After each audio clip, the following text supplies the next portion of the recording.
Olá pessoal, no último vídeo a gente discutiu algumas características gerais da arte medieval, também falamos principalmente da arte renascentista e eu apresentei para vocês alguns dos principais pintores e escultores da Renascença. Faltou discutir algumas características, comparar um pouco mais com o período medieval e também apresentar outras obras, outras realizações de autores renascentistas que não sejam apenas pinturas e esculturas. Vamos lá. Começar então falando dos principais autores, dos principais escritores renascentistas do seu primeiro século, que são Dante Alighieri, com a sua obra mais famosa A Divina Comédia, e também Giovanni Boccaccio, com a sua obra mais famosa Decameron. Esses dois autores, como eles escrevem no Trecento, fazem que o movimento renascentista estava restrita somente ao ambiente italiano, ainda não havia se espalhado pela Europa. Esses artistas são, portanto, italianos. Mas entre fins do 1400 e início do 1500, esse movimento se espalha imensamente pela Europa. E aí a gente vai perceber a presença de características da Renascença em vários autores europeus fora da Itália. Aqui vocês veem os exemplos principais de escritores portugueses do Renascimento. Gil Vicente, que escrevia obras teatrais, a mais famosa delas, O Alto da Barca do Inferno, e Luís Vaz de Camões, que é um dos principais poetas portugueses até hoje, ao lado de Fernando Pessoa. Luís Vaz de Camões tem como obra mais importante Os Lusíadas, que retrata as glórias dos portugueses nas grandes navegações. Aqui a gente vê, talvez, os dois maiores escritores do período renascentista. Miguel de Cervantes, que era espanhol, tem como obra mais famosa Dom Quixote de la Mancha, tá aqui a capa para vocês verem, e William Shakespeare, inglês, que tem algumas obras de muita fama, como por exemplo Romeu e Julieta, Hamlet, Ricardo III, entre outras. Dom Quixote, para que vocês tenham noção da fama dessa obra, é o livro mais traduzido no mundo depois da Bíblia, até hoje. E William Shakespeare certamente é um dos autores mais conhecidos do mundo também, e suas peças são encenadas até hoje em grandes teatros. Aqui vocês veem outros dois grandes autores. O da esquerda é o Maquiavel, e a obra mais importante do Maquiavel é O Príncipe. E O Príncipe é uma espécie de manual que o Maquiavel escreveu para aqueles que quisessem conquistar o poder e manter o poder dentro de um território. A Itália ainda não era uma área unificada. A Itália era formada por um conjunto de reinos independentes. E Maquiavel gostaria que a Itália se unificasse. Então ele escreveu esse livro, principalmente para a família Médici, porque ele acreditava que seria essa família a que reunia as condições para conseguir unificar o território italiano, fornecendo um passo a passo do que seria necessário fazer para se conquistar o poder e se manter no poder. E o da direita é um holandês chamado Erasmo de Roterdã, que era membro da igreja. A obra mais importante do Erasmo é o Elogio da Loucura. Erasmo faz críticas muito graves a vários membros da igreja que estavam mais preocupados com questões mundanas, com aproveitar a vida, do que com as próprias questões da fé. Muitos membros da igreja nesse período eram acusados de manter uma conduta de vida imoral, se afastando dos princípios religiosos.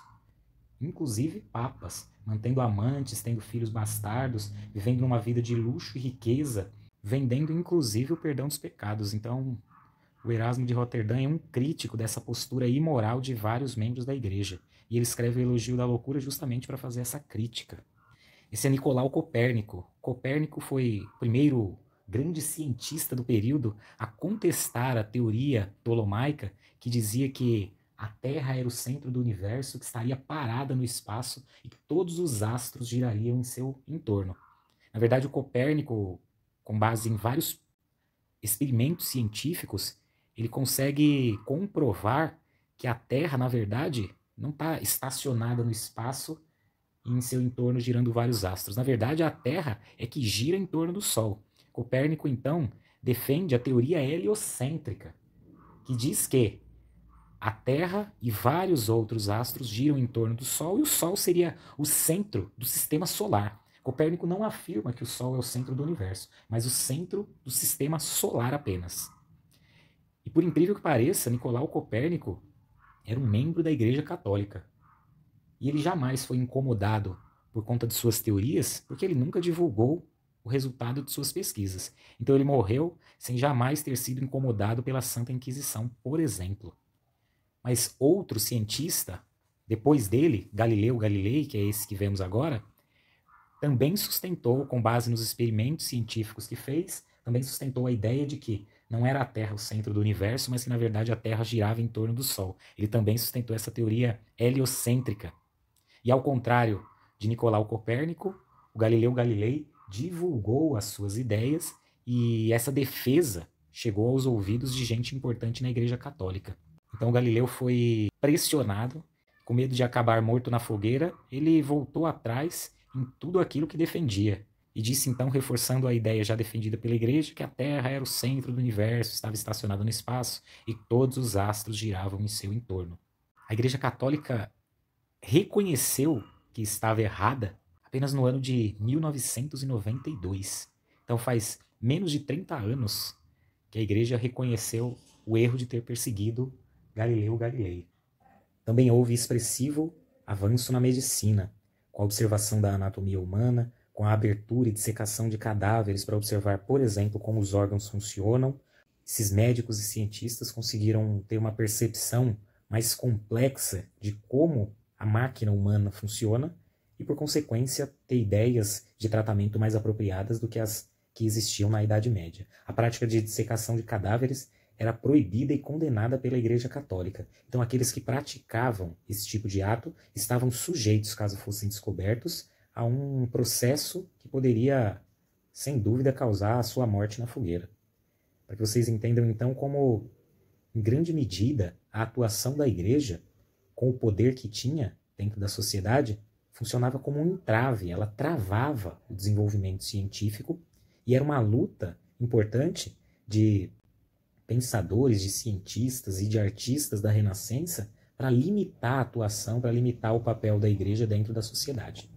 Todas essas transformações artísticas, científicas, culturais que ocorreram ao longo da Renascença, elas têm uma base social. Também está ocorrendo uma grande transformação na sociedade europeia entre fins do período medieval e início da Idade Moderna.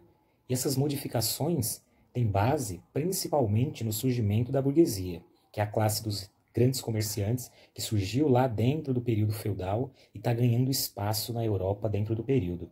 Os valores desse grupo social são muito diferentes daqueles defendidos pela Igreja, por exemplo. Se é uma prática comum do período feudal, como eu já havia comentado com vocês em aula, a defesa do coletivismo, de que a cada grupo compete uma função específica e de que essa função foi determinada por Deus, a burguesia vai ver justamente no oposto um valor maior. Isso tem raiz na natureza de seus próprios negócios. Porque para se sobressair no comércio, é preciso tomar atitudes diferenciadas, é preciso ter uma postura mais racional, é preciso observar o que os outros estão fazendo e tentar fazer diferente para conseguir vender cada vez mais produtos. Então o individualismo e o racionalismo são base dos negócios comerciais dessa classe burguesa.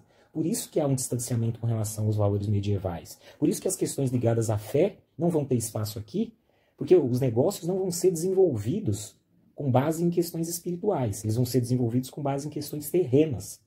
Se dentro do feudalismo há um estímulo à cooperação entre os diferentes grupos sociais, os camponeses trabalhando pelo sustento de todos, a nobreza guerreando pela defesa de todos, o clero rezando pela salvação de todos, dentro dos ideais burgueses, o cooperativismo não tem tanta razão de ser, porque é preciso se destacar de seus concorrentes.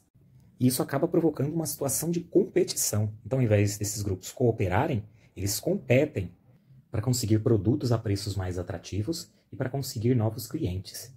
As estratégias racionais e individuais nesse sentido fazem toda a diferença para que um burguês obtenha destaque com relação aos outros e acabe obtendo sucesso em seus negócios.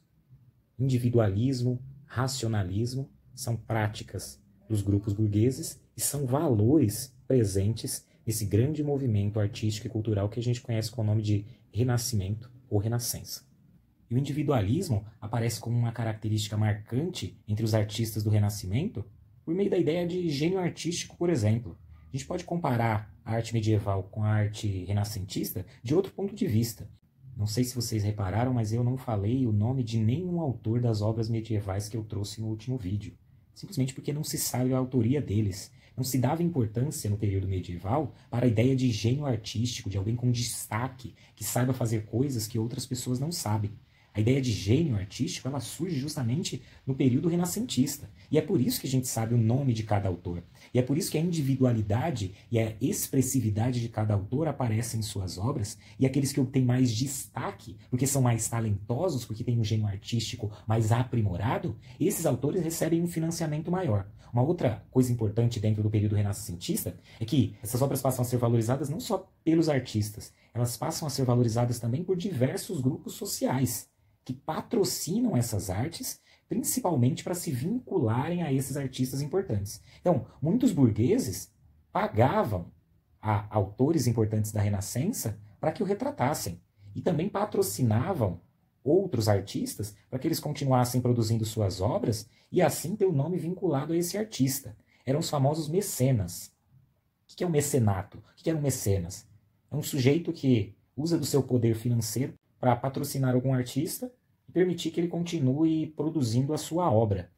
Nesse sentido, a atuação dos mecenas é fundamental para a continuidade da produção artística dentro do período do Renascimento. A burguesia, como era de se esperar, teve muitos mecenas, muita gente que patrocinou as artes dentro do período, mas também, por incrível que pareça, houve muitos membros da Igreja Católica. A gente não pode esquecer, por exemplo, que o Michelangelo foi contratado pelo Papa para pintar o teto da Capela Sistina, que várias outras obras renascentistas estão inclusive dentro de templos religiosos, dentro de catedrais.